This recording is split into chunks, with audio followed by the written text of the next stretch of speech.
ang paglusob ng kanilang libo-libong fans. Concert ng sikat na Korean boy band na Super Junior. Super successful!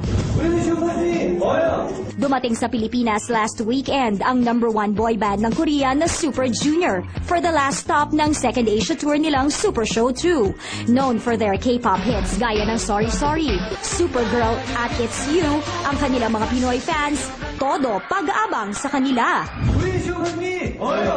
Sa press conference nila last Saturday, shinare ng grupo ang kanilang excitement sa pagpaperform nila for the first time live sa Pilipinas.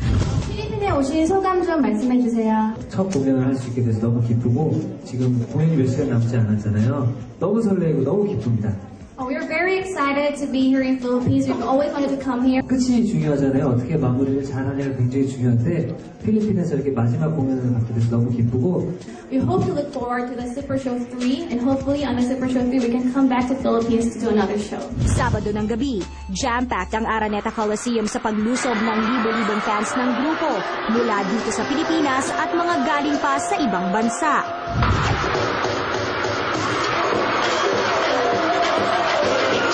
Isa na raw ito sa mga pinaka-engranding concert dito dahil sa mga bonggang effects at sa biggest stage na ginawa for a concert dito sa bansa. Mula umpisa hanggang katapusan ng may 3 oras na concert, walang patid ang hiyawa ng mga fans sa bigay todong performances ng Super Junior.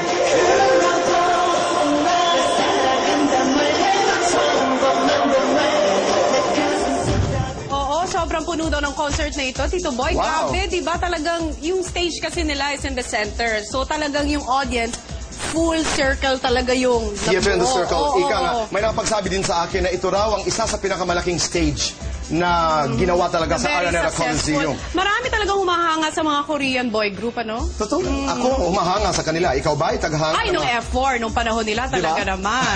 Yes! Okay. Umpisa natin ang linggo ng maayos. Oo. Dapat nakangiti, dapat masaya. Dapat lahat positive. That's true. Let's stay positive and hopeful. Happy Monday, mga kapamilya.